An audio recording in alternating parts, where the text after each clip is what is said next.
A partner in the mass was caught putting his hand in the can and they set him on fire with the deals they tried to hide.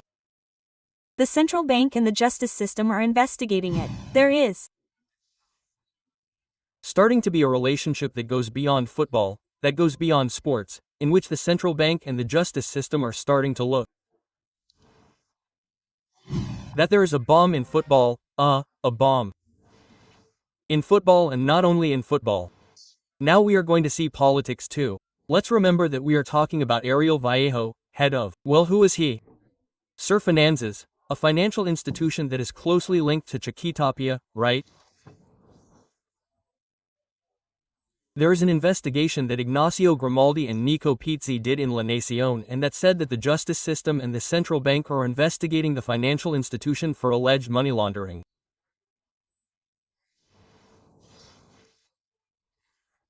But what happens, Vallejo, here you have him, 40 years old, he is also a very relevant person in that circuit. Do you remember that we talked about the caves in Friendly hands? Exactly. Explain what it is about. The official dollar, let's say, there was someone who detected a place where the official dollar was coming from, for example, the central bank, an organization, and set up the entire circuit simulating a foreign trade operation.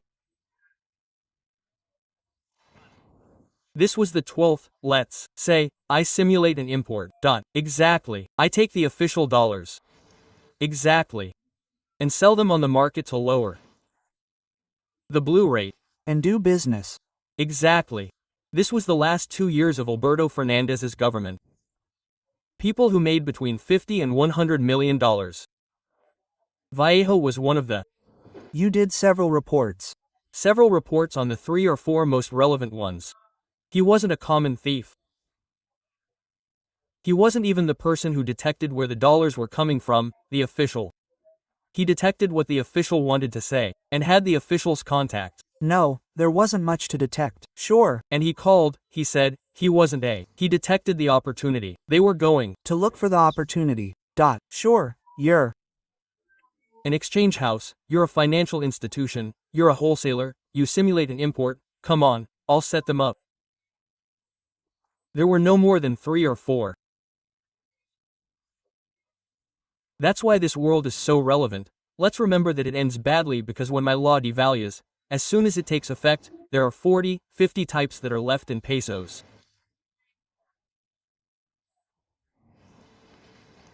Some of them lost almost half of their assets in some cases. That's why they talk about it. Let's remember that he worked with Elias Petrillo. Let's see.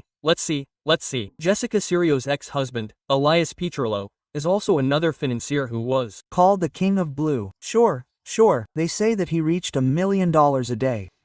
And that he also had several exchange houses of that type and that finally when he appears next to Cirio, as many claim, that's when he was afraid that something could happen to him and probably next to a famous person it was more difficult.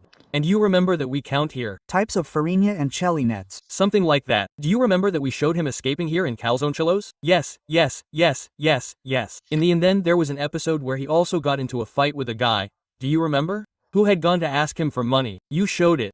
Of course, with the businessman, because it's walk, the businessman he tries to plant evidence on. All these conflicts arise for the same reason, because there were people who owed him money, a commitment from before the devaluation. So, Mexican-style things started happening. This time was precisely this. Now, obviously he betrayed me in good faith, they said. Exactly. Incredible. I didn't care about the money. What bothered me was the fact. Of course, I felt it clearly. I felt cheated.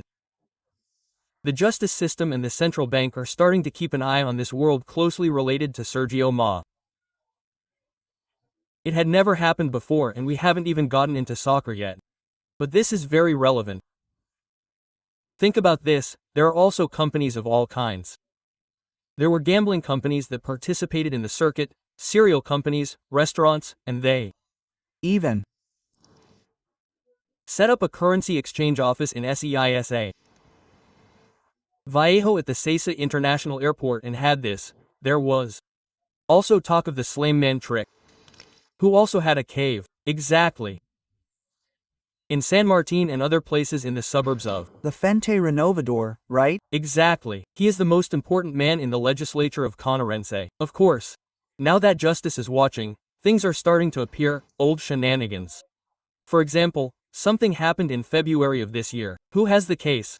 Capuchetti, Judge Capuchetti, Jose Capucho. February of this year, as soon as they arrived, they opened the currency exchange office in Asia. Something happened that generated repudiation from the DA, because look at this spreadsheet where the prices of all the currencies are, the Israeli shekel, the Israeli currency, look how it has the Palestinian flag. This happened a few hours ago. The DA detected it. The DA posted this caption on social media. This is no coincidence. We can't let it go unnoticed. It created a huge stir at the airport. Imagine our Nequian. Now in the middle of all this, he starts getting into soccer. Vallejo. How did he get into soccer? Through the president of Banfield, the one who was president, Eduardo Espinoza, who was a friend of Tobalino, treasurer of the AFA. Of course. Very close to Chiquitapia. And to Gerardo Zamora. In fact, he starts getting into soccer, among other things. For example, Vallejo moves the cup from the June final of Platense Huracan to the Santiago del Estero Stadium. He even took a photo there because it's incredible all over Instagram. This is Espinoza. This is Eduardo Espinoza, exactly, the former president of Banfield. So he starts getting into soccer to finance clubs through sponsorship. What does he do? He cashes checks, financially drowning clubs cash a flying check, go to the financial institution and say, well, pay me now with a discount. And that's how he gets involved in this world of football, which is obviously another box. All this barely emerged, as the game was behind it. Tobacino linked to Gerardo Zamora. To Massa, and also to Massa, of course. In Santiago del Estero they even attribute many important agricultural businesses with Zamora, but I don't know if it's true. Well, the thing is that in Santiago del Estero there's everything. Obviously there are multiple businesses, but when he's on the eastern border they say that the fields are there. Well, the eastern border, interesting. They say. When this starts is, look, this is the stadium, it's Zamora, Vallejo and Chiquisha. When they start getting involved, of course, the businesses start to flourish. For example, the national team's tickets are sold through Surfinanzas. How? Is that? They were about to take out an AFA shopping card. In fact, there's a photo of him with Messi in which Vallejo writes, little things are coming. Look, take a look. Hello, Mr. 10, little things are coming, quote. He put this, of course, when the world of football and advertising and companies starts to see so many contacts. Where did this guy come from? There was one who went and asked Inchworld, hey, this has to do with you. Everyone blames me for it, but it has nothing to do with me, he says. Quote, I mean, it had to do with Pichurillo and with Insorld, who was Pichurillo's predecessor in the relationship. With Sirio, exactly. Insorld says it has nothing to do with it. Now, obviously, you say that the issue of the game comes through Insorld. Yes, of course. It's a bombshell in the middle of football because there are no less than 7 clubs that, if you want, let's show some photos, are receiving financing, that have contracts. The contracts, look, here was Roescu Esquiloto.